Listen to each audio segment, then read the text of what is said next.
So I'd like to welcome you to the Collaboration for Impact webinar series, and this is our second one in the series that we're calling Collaboration in Changing Times.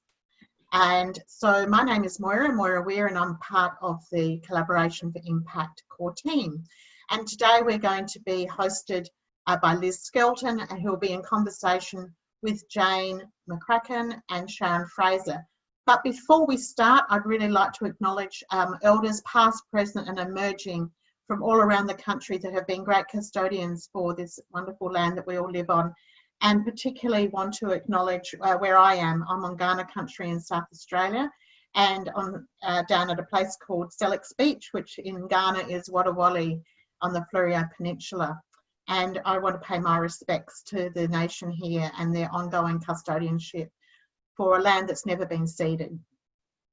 So to help us have a really fabulous experience, there's a few little tips and tricks I want to invite you to consider. One is if you're to use a gallery view, which in your top right hand corner will be able to make sure that you see the speakers as they come into the conversation. That would be fabulous. I'd also encourage you to use the chat function if you want to have a conversation between yourselves. I know there are people who do know each other, so if you want to say, oh, this is a great idea, please feel free to do that between each other. We recognise that we're all part of this incredible Zoom community for the next hour, and we would want you to behave as best you can in the same sort of way. If you do have a question for the panel, please use the Q&A function, which is down the bottom as well. And I just want to acknowledge all these voices that are coming in, and you can see on the screen we've got people from all over the country, from Wiradjuri, we've got people from overseas, from Malaysia, from Canada, we've got people from community groups, national think tanks and research institutions. We've got people who are involved in early childhood, education, sport and recreation, and really a complete piece of the ecosystem we're in. We've got people who've been involved in Sydney leadership courses that we haven't seen for a long time, for everyone in the country from Larrakia country right up in Darwin all the way through to Tasmania. So thank you so much for wanting to spend this time together in the next hour. So a little bit about our speakers and the place that I will play in this. I'm going to be, I said to someone the other day, like Glenda the Good Witch, I'll be behind the scenes, but may pop up from time to time, and to bring a question or a comment to the panel to help the conversation to continue to reflect where you as participants are seeing the conversation going. So Liz Skelton, who's the co-founder and director of Collaboration for Impact, who many of you know from her national work, is going to be hosting this conversation and joining in as well to help shape it from how she sees the world and what's happening around the country, particularly for place-based work. And so the challenges that are happening in this emerging time coming out of COVID.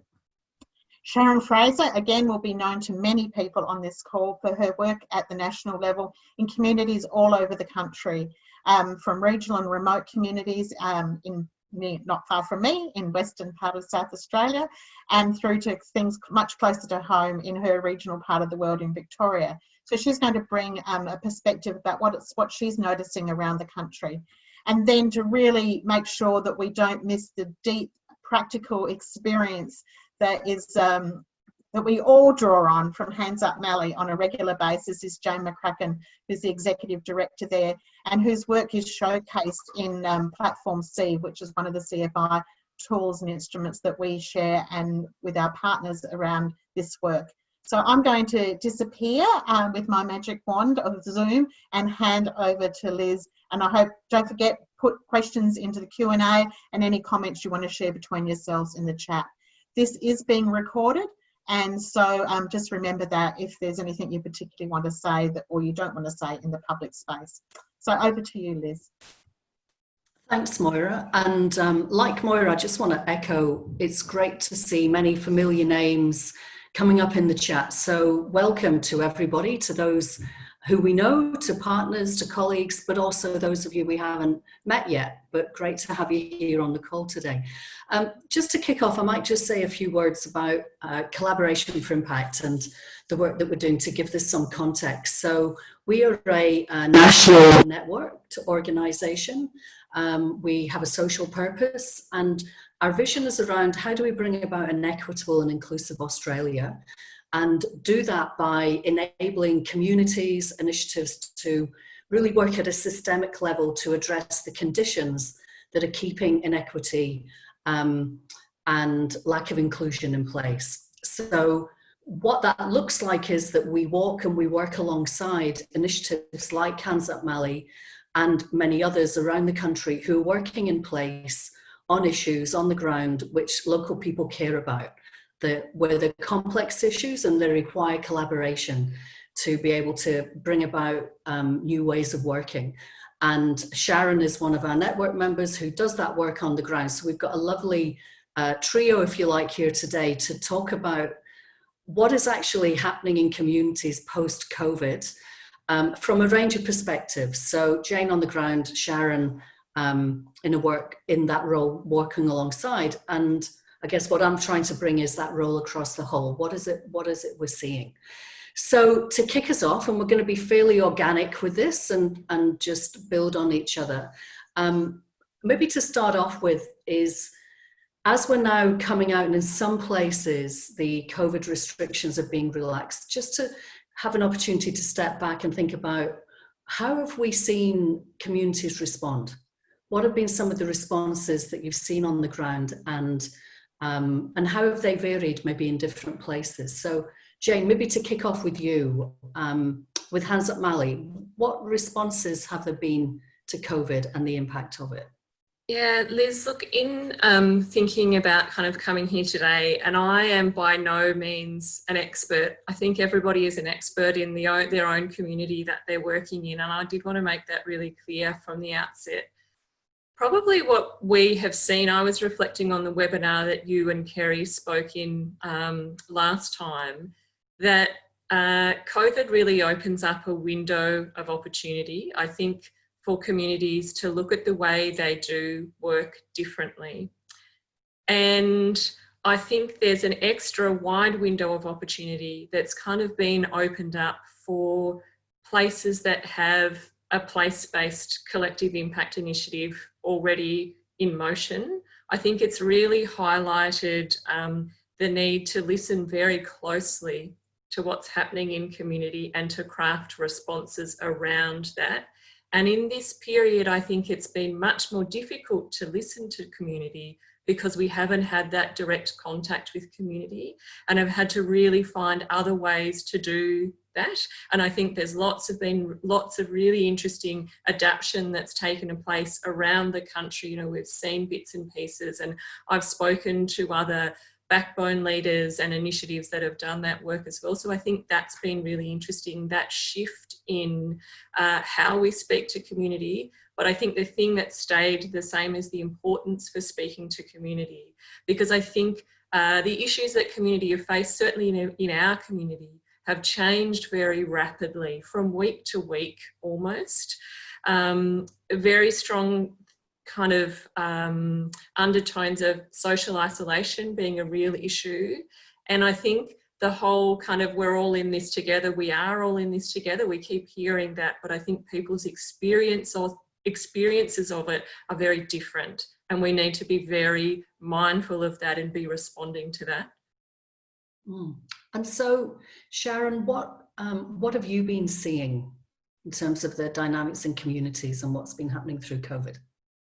I think one of the main themes that I've seen is a lot of things that have been barriers and obstacles in the system have just evaporated for community initiatives for this time. And if they haven't evaporated, there's been a lot of freeing. So, for example, funding and service agreements have been loosened. There's been more of a sense of what is it that the community needs now and how do we do it. So there's been really pivoting to things like food bank support and support for elderly people and those who are more frail, etc. And there's been the taking away of bureaucratic and systemic barriers to make and enable things to happen right now.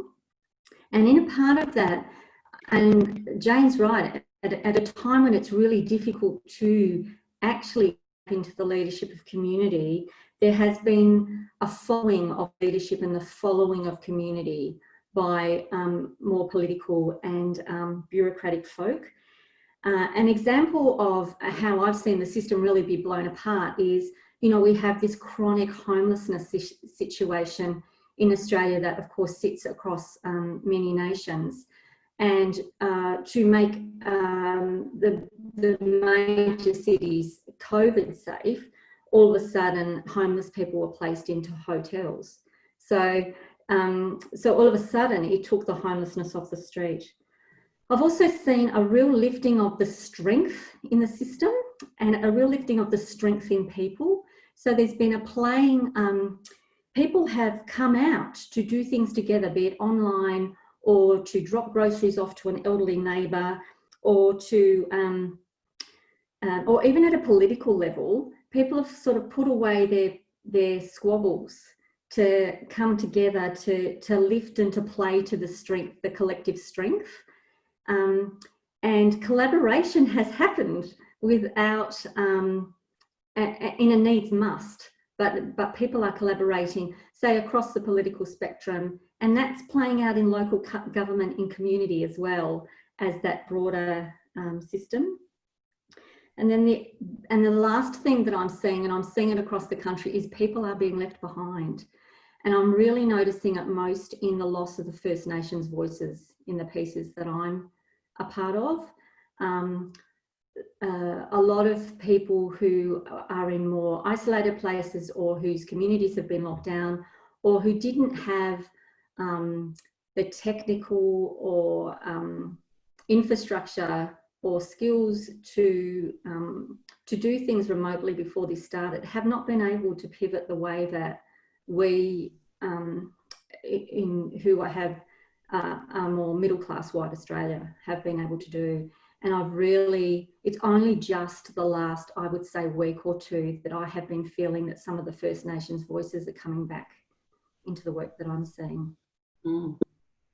Thanks, Sharon. I'm curious then for you, Jane, in terms of some of the things Sharon's brought in about that, that rapid response, about barriers coming down and previous bureaucratic hurdles now kind of no longer being there. What's that look like for you on the ground in Hansard Mallee? You said there that, people were able to mobilise really quickly. Can you give an example? What has that looked like?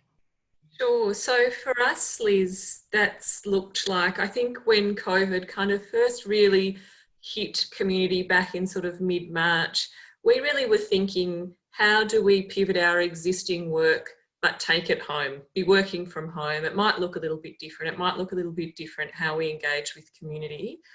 Probably 2 weeks after that, so towards late March, we really stood back and went, is our work that we're doing at the moment the most important work in community? And we stopped and asked that question. And we started to think about the work that we were delivering in community and what did that mean if it wasn't being done? And then one of the things that we do in our everyday work is facilitate a framework for a collaborative breakfast partnership across 20 schools and kinders. And we started to get questions about what does it mean for kids in community if they don't have access to this because they're not going to school? Then that opened up some bigger questions for us about emergency food relief in our community. That is not normally a space that we work in. And we got in contact with local council and said, look, what is happening in this area? And they had said to us, could Hansard Mallee have a bit of a look about what is happening? Because we know this is a sector that is staffed often by volunteer organisations. A lot of it is voluntary. Some of it is paid. It is not particularly well connected in our community. So we did that piece quite rapidly over a week. And then a week later, the General Manager for Community from Council rang me back and said, is this something that Hansard Mallee would work on as a key partner beside Council in determining what a municipal response to emergency food relief would look like in our region? Would we help build the partnerships behind it? Would we help develop the design. So we moved into that space really quickly, not having worked in that space before, but having brought a long history of working in partnership with multiple agencies across community, probably a long-term vision for how things can look, and seeing opportunity in this type of work, even though it's not our exact work that we do on the everyday, and some very good links into schools and with community. So that resulted in us working very, very closely with council and us going into the emergency food relief space. Council pivoted and redeployed staff to a community relief service. That was all designed, I think, Sharon, like you were saying, I think some of the barriers that have really come down are some of the barriers around our ability to prototype things and move forward quickly. So there was a council community relief team that was redeployed. All of the background work for how referrals would be received and pushed out to providers, the partnership of providers, and a warehousing facility that hadn't previously existed with redeployed council staff. That all happened in 3 weeks. Now that would normally take 9 months, and we would have to have everything ticked off, everything perfect.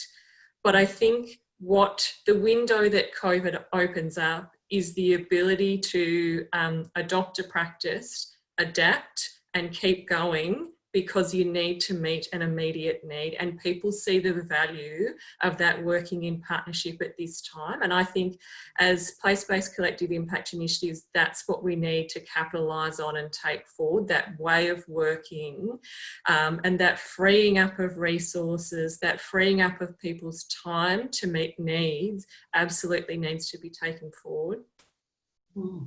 So I just want to pull a few things out of what you've said, Jane, because it resonates really strongly with, I guess, what we're seeing across the board. And we spoke about in the last webinar, we touched on that, where when the infrastructure and the practice and the existing relationships, if you like, the glue, the fabric for collaboration is already in place. And I heard that really strongly in what you brought in about, you know, all that way of working was already quite well established, enabled that pivot to happen quickly in times of crisis. And I'm curious about that, because a lot of our typical responses to change or crisis are either to hunker down and to really kind of protect what we've got. We either go into that domain, or we go into, okay, we need to do a bit of that in response to the crisis, but then there's an opportunity to reset. And it sounds like you were able to do that fairly quickly because of the infrastructure that's there. So I'm curious about, if we're thinking about the conditions that need to be in place, in the roles that you're both in, and Sharon, I might kind of kick to you here, is if we're seeing that is a capacity, if you like, and a way of working, where have you seen, and what's been important, where have you seen it really come to light, where people have developed that muscle to take advantage of the crisis, to make sure that we're constantly resetting and adapting? And what else has enabled that you've seen on yet? I have seen in the what have been the communities conditions? in the communities that I have been working in, where there's conditions that have had the collaboration structures and processes, there's already been some work done around moving thinking towards more collaborative approaches, and there's been some conversations about a broader social piece that people are focusing on. And often, although we might call that early years, or we might call that employment or something, often at its heart is some sort of drive for equity, or some sort of drive to challenge poverty in some way. So where there's even if it's developmental, even if there's a sense of a coming together, a learning how to work together differently, a learning how to have challenging and difficult conversations, where there's different people that don't normally play together. So you might have not only the service system, but community leaders, and there might be, you know, Chamber of Commerce, those sorts of places. Where there's that diversity, I have seen that at this time, people have pulled on the currency of the relationship and the trust to actually help everybody through this. There are a couple of communities that I work within that don't have that, and there's a lot of political stuff that was playing out initially in these communities. And what I have found is in one of those communities, this is like the galvanizing thing for them to come together around. For the other communities, it's caused so much heartache and fracturing. So I think that where there are these conditions of having learnt how to be together differently, having learnt what collaboration might be, coming out above your organisation for some sort of broader purpose, etc., there's been a capacity to play together and work together at this time. Where that hasn't existed, it's almost felt like it's a chance thing. Does that make sense? Yeah, and Jane, I'm curious about that. Then that need for a almost of it that's got at its heart a real drive to address some of the inequity that has at Mali. Is that playing out, and what form is that taking?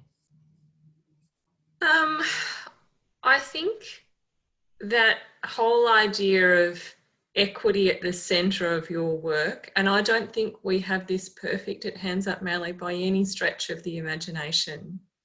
But in this kind of relief piece moving forward, I think drawing back to that kind of notion of equity has been really, really interesting. And it has really, Sharon, I'm picking up on what you were saying before, that it doesn't mean you always agree. And in this piece of work for us, there have been some very challenging conversations about how do we make sure people are not overstepping the mark and taking more than they should be at taking advantage of this time. We've had absolutely challenging conversations about that, and really had to work through and say, what does it mean in terms of equity for how we offer this service and for how we adapt this service kind of going forward, and for making it centred on people rather than how we would normally deliver a service within funding constraints.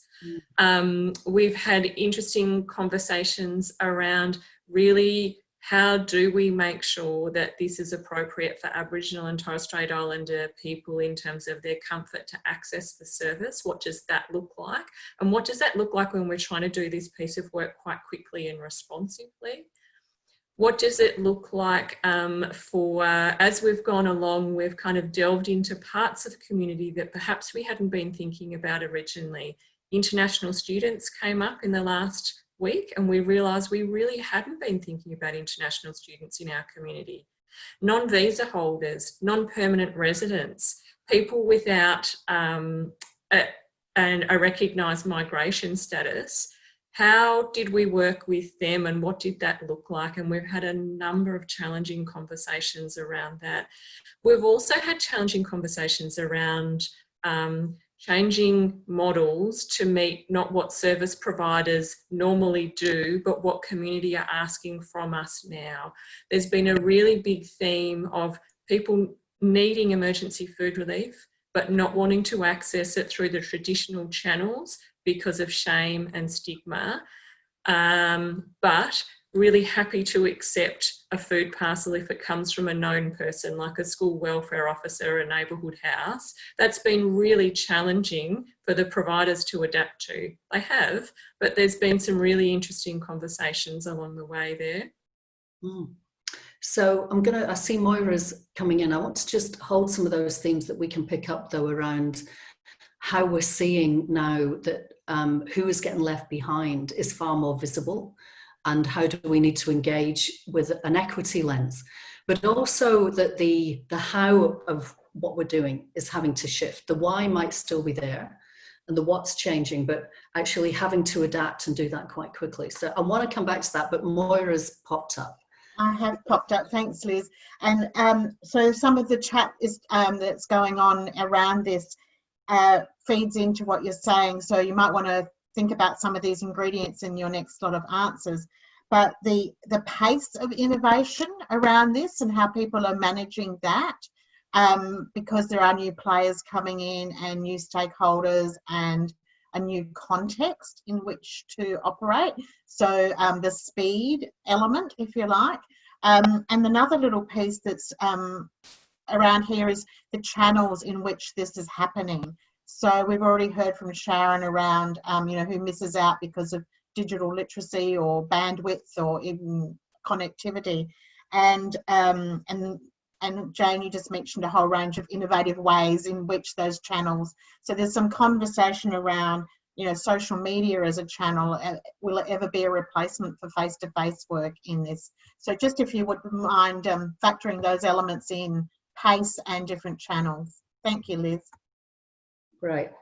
I might just pick up on something you're saying about pace there, but I want to weave it to the equity thing. There's a few threads coming up that I think are really interesting. I would say in our role in CFI, in working across initiatives where there's a welcoming of a need to slow down because of COVID, where a lot of the normal stuff isn't happening, but at the same time there's a paradox with that and having to respond really quickly to things. And I'm curious about the opportunity here to really work on, you know, from a systemic perspective. Often we're working on the practice level, the policy level, the ways of doing things first. And we know that can shift conditions. But then there's the other layer about the relationships, that we're developing new relationships, or we're trying to bring about new ways of power. So power now going back to communities more and more. Government is going to a level of enabling rather than directing, to go, you guys know what you need, how can we make that easier? But sitting underneath all of that is the mindsets that we bring to the work, and the challenge, and the beliefs and values. And I've been reading stuff and hearing a bit about, is there now an opportunity for, if you like, revolution, change? But there is a shock to the system, which could mean that we can actually drop down into the values side, to be looking at what are the values we're bringing to it. And I think it ties to the question about the channels, that we're now making distinctions between who is essential and non-essential in terms of workforce, and people categorized in that way, and communities in that. And also having, if you like, renegotiated social contract around what are the rights that are worth defending. And Jane, you know, you've just spoken to that around looking at the other people who aren't being included, the rights of people who have different visa status, and students, about who is more deserving, that we are going into that territory. And I'm curious about what that does at a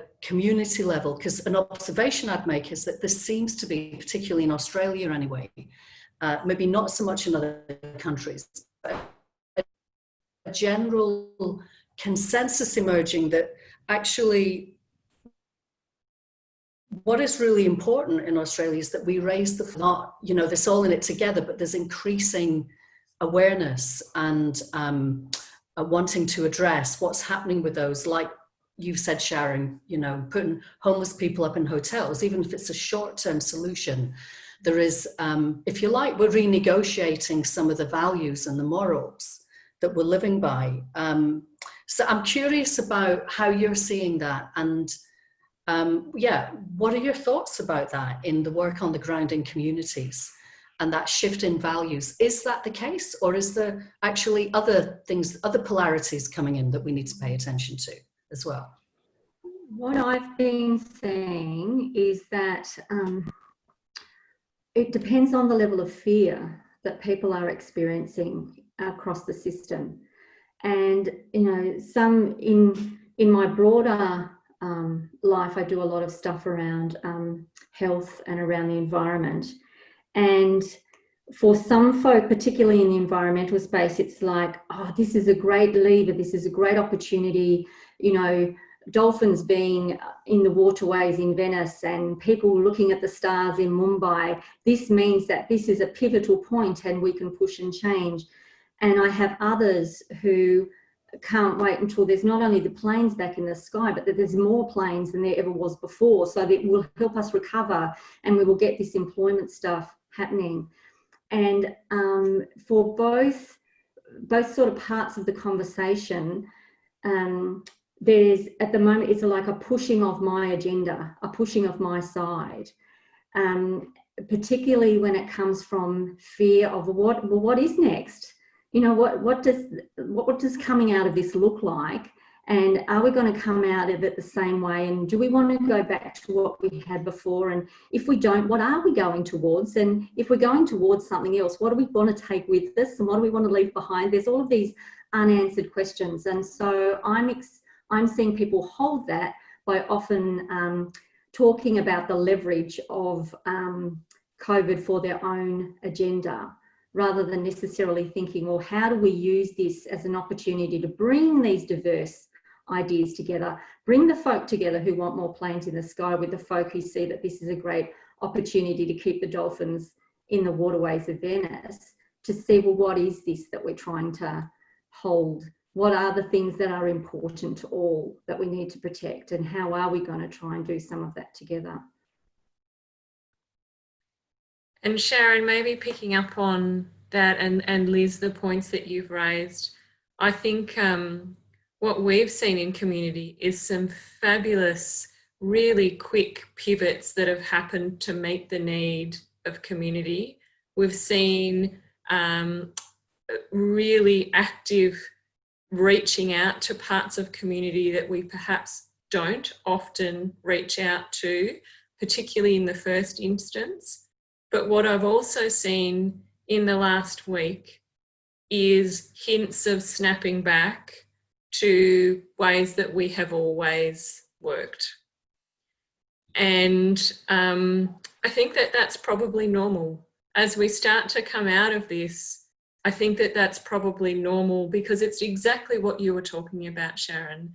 There's a group of people that want to just return to what things looked like, because there's rules to what things look like.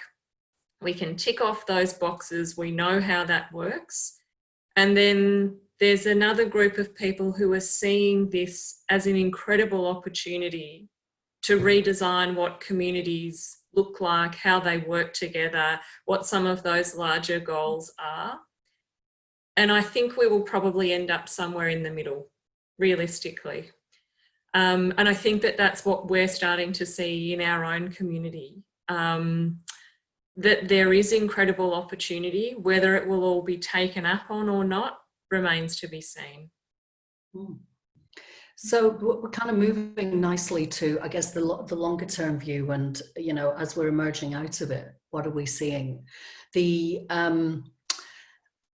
Both of you have spoken to that, you know, when there's a crisis, and I think Australia's really shows that when there's crisis, bushfires that we've seen, we respond really well and really quickly. And we respond really well in adversity. And the challenge is because we are doing better than many other countries, and particularly in COVID, it's actually much harder to galvanize that heat for change when we're in prosperity or stability. And I think that for those of us who are in roles of making change, I think that's really the work, is how do we maintain sufficient heat on the areas that we feel there is now some readiness for people to lean into. You know, so for example, when we've seen government work really quickly to shift things like free childcare that we've now got in place, and, you know, providing income across the board, you would be hard pushed to get Russia to do some of those things at times. So it's quite extraordinary to see that happening in democratic countries where we've done that really quickly to respond. I'm curious then about, and the negotiation, Jane, that you've just talked about, Sharon, sorry, about we're in that negotiation about what do we keep, what do we conserve, what do we let go of, and we're negotiating loss. And you know, we can say that kind of philosophically, but we all know that in the communities that we're working with, we're actually, you know, how much more loss can people bear? Like the cost and the stakes are high. So what have you, I'm curious about your thoughts on that, about where you're seeing there might be some readiness or ripeness now to keep the heat on. What conditions are you seeing emerging on the ground in communities, but in Australia as a whole, where you think there's enough urgency, capacity, and readiness to start to nudge them? And it may be what you're actually doing. Yeah. I might have a bit of a Victorian state lens on this, so forgive me if that is the case. But the doubling of the New Start to be the job seeker allowance, and having a lot of middle class Australians pushed into unemployment, and the impact of that, and the awareness that that has given to so many people on how little that money was. I think there are opportunities around particular aspects of the changes that there's energy to put into policy. And I see in Victoria the likes of VCOS and some of the advocacy people showing up very strongly, not emotively, not chest beating, but very strongly and solidly around the need for that not to move back. So I see that some of the changes, in specific changes, are being called for to be held. Where I think the challenge is so where it's almost a bit black and white, where people can touch, taste and feel what that change is because they've been experiencing it in some way. I think some of that will be easier to name and to advocate for. Where the change is not so clear, so things like, well, what do we do with the amount of planes in the sky, etc., where there are those differences of philosophy, I don't see that there is a burning need to do it. I think that what there is happening, what I'm seeing happening, is the iteration stuff. So it's a start, and they're fast iterations, but it's an iteration and a learning rather than a call to action, is what I'm seeing. I don't know about you, Jane. I think certainly seeing that advocacy for New Start to Stay Red is certainly very strongly in Victoria, and I think at a national level as well. I think there's certainly questions that are being asked about the homelessness sector and what do we do after we've been putting people up in hotels? Do we just return them to parks? And how is that fair? I think one of the things that we're certainly seeing in our area locally is the digital divide for children and young people, and what COVID has actually exposed in our local community. We are, like many other communities around Australia, a very socioeconomically disadvantaged community. I think it has really brought that to the fore this period of time, with school being online, and with the pace that schools have responded has been very variable across our community. I think that's really raised some questions across our community, and the access to devices and internet is a huge issue that I think there's certainly movement around wanting to shift, not just during this COVID time, but beyond, because of the implications. I think it goes to show too, Jane, and there's what happens at this time. Political and ego has been pushed aside for pragmatism. We have to get this stuff done. We have to make this stuff happen. And so things like, I've heard the Premier of Victoria say, if we have to get computers out of government departments into kids' homes, that's what we do at this time. There's been talk about, whatever it takes to make these kids safe and make these kids get access. Now, it hasn't always worked, but there's been a real commitment to doing that, to the point where, you know, the IT stuff and the NBN stuff in Australia is so political, and my internet in the middle of the country, Victoria, is shocking. Well, because of COVID, I'm Zooming every day with 25, 50 participants with beautiful reception, because there's been a great kick into the system. So I think there will be some of that stuff that won't go away. They can't turn it off once it's been turned on. Moira. Yeah, so a little bit that's in the ether out behind the scenes that is invisible to you all, but you've talked a lot about the social and economic pieces of this. Well, how about the environmental ones, particularly and the interface between all of those, particularly in Australia where we've had drought and bushfires and now COVID. And while we might be seeing dolphins in Venice, we're also seeing changes in our own landscape, and just some input around that would be really helpful. And there's also some curiosity around the engagement and disengagement generally. So who stays in and who goes out. So the equity issues in the system, if you like, is floating around in the ether as well. Great, some great themes. I guess I'd say, just if I carry this idea about the moral revolution thing a bit further, because from an adaptive perspective, you know, those practices and policies and ways of doing things will wax and wane and will shift all the time. And we know that really, if we want to fundamentally change the system, we need to change the mindset, the values. And we're seeing that nudge. We are seeing that value shift through COVID. And I'm also curious about whether, again, if we're looking at where there are levers, if you like, to change the system and readiness, that actually on the environment is one of them, because people have started to experience, if you like, literally in Australia, a burning platform. You know, this whole year has been characterized by one kind of crisis after another. And maybe the work for us now is to, when we're coming out of COVID, start to frame around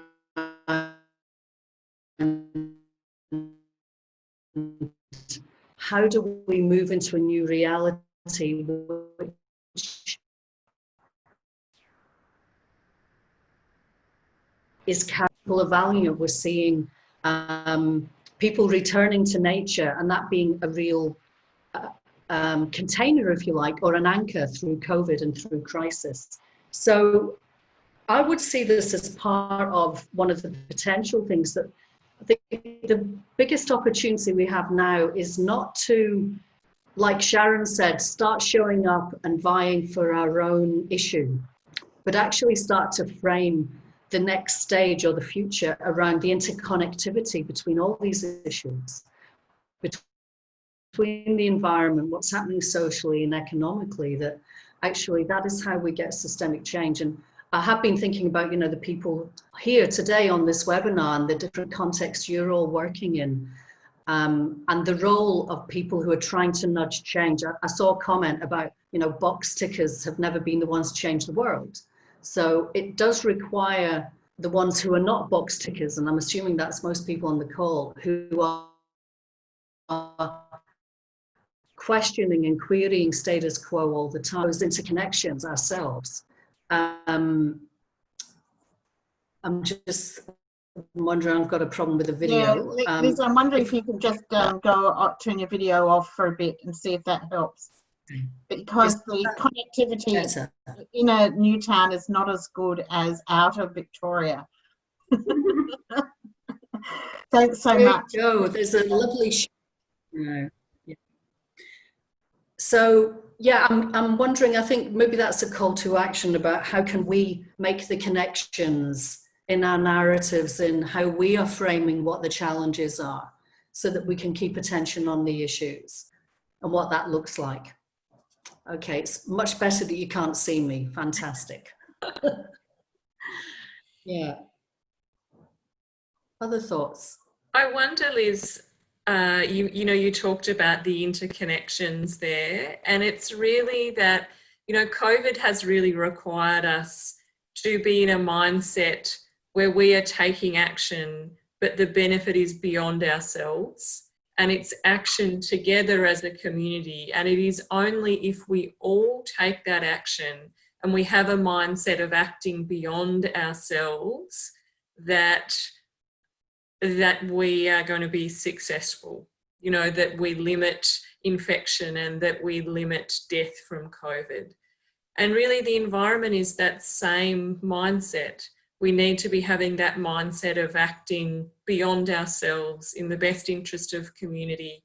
And I wonder if it's somehow a weaving together of those narratives, but a weaving together of the mindsets as well.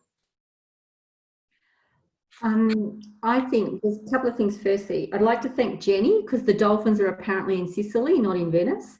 So I'm glad I can reset the misplaced dolphins. So thanks, Jenny.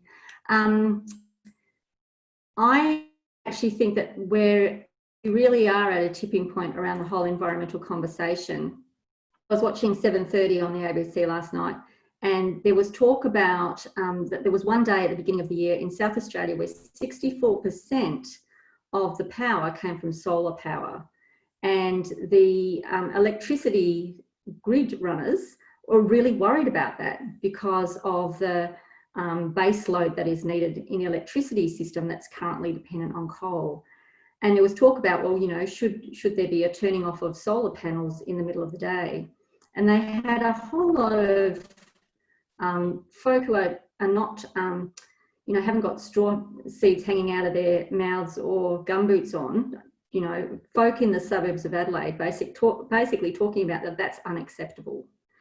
And I do believe it is unacceptable. I think that there is a sense of, be it driven by things like power prices or not, we have got an opportunity around progressing the conversation differently about the environment in Australia.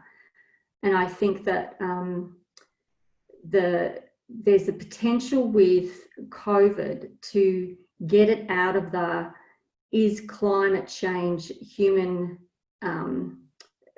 caused by humans or not, that plays out at a political level, that becomes a stopper and comes a fear piece and comes a blame piece, etc. I think there has been enough go on with things like the bushfires, etc., for us to start thinking about, if this is an opportunity and we've got all of these people with very strong and very diverse voices, is this the opportunity for us to start convening and start getting some of those folk together to work out, well, what is the way forward? How can we hold this differently as we step out of COVID? Moira. Yeah, I'm just alerting you that we've got 10 more minutes to go. And there are a few questions I wouldn't mind putting to you from the people who are listening in, if that's okay. So one specifically to you, Jane, is about traditional service provision and shame, and that you raised earlier, and seeing innovations and partnerships rapidly rising, the example you gave in food security. And I'm wondering, Alice is wondering whether you've got any information around research in some of this area, and perhaps what might need to happen next to assess or maintain or discard these changes. There's a number of service design people on the call who are interested in that question. I was just thinking about what you were saying, Sharon, in that environment piece, and I was thinking about short-term and long-term thinking, and how we've kind of adjusted our perhaps short-term narrow view of things to longer-term thinking. And one of the things that we've really noticed in our connections with the emergency food relief providers was locally, when when the New Start allowance was raised, there was less of a pull on emergency food relief. That dropped off considerably in our region.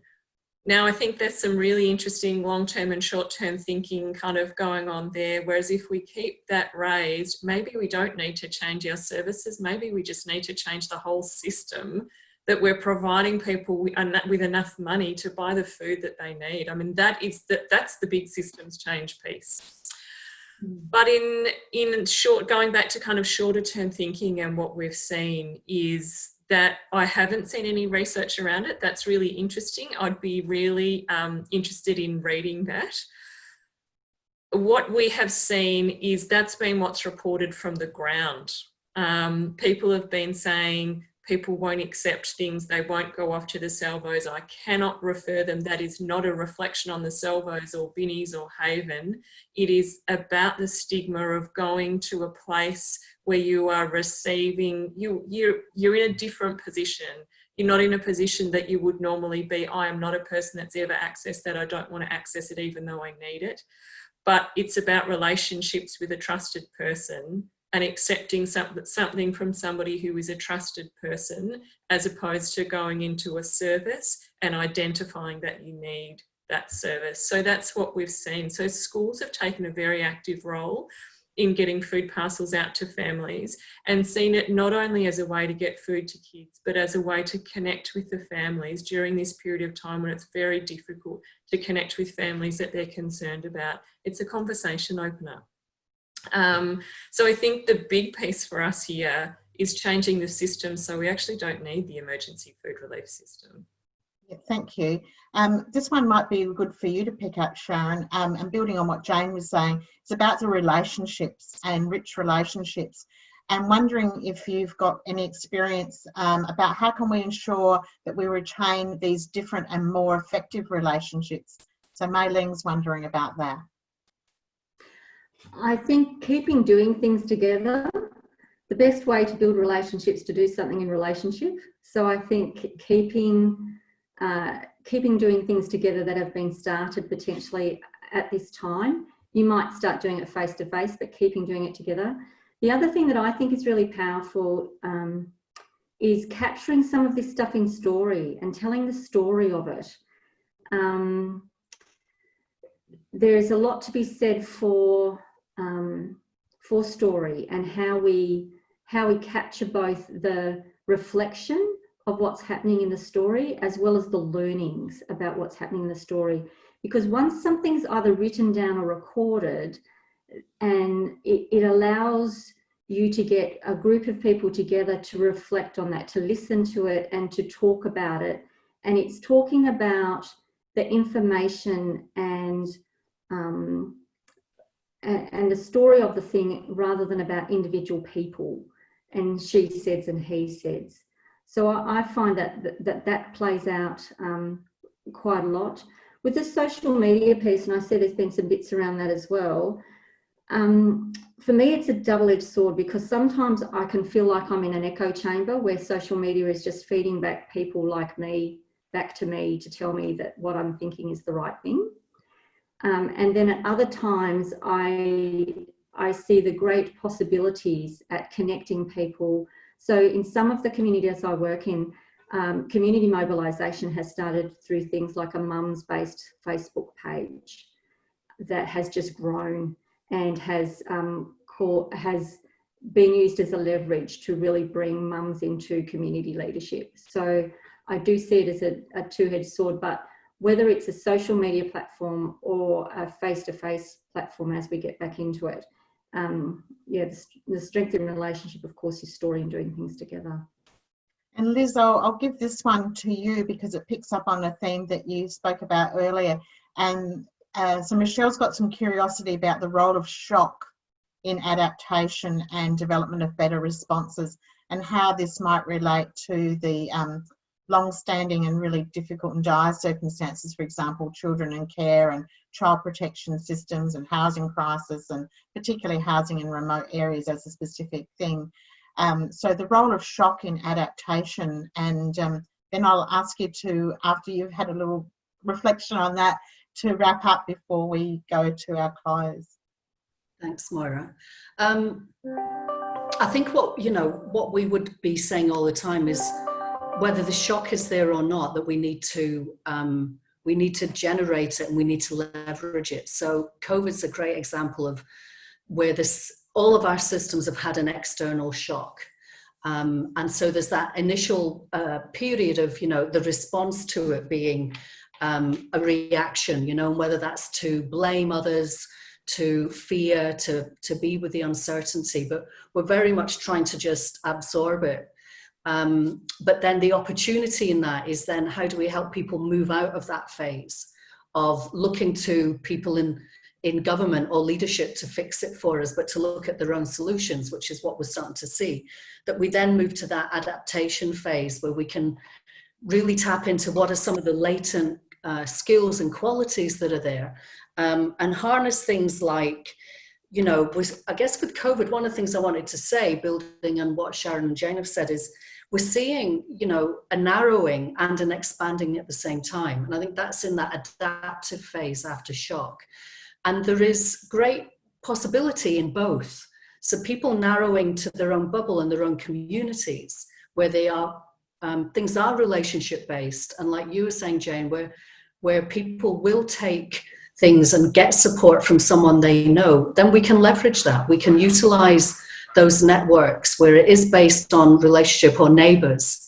Rather than see that as a problem, that's a natural response to shock. So let's harness that and really nurture it and strengthen it. But at the same time, work with those who are expanding and reaching out.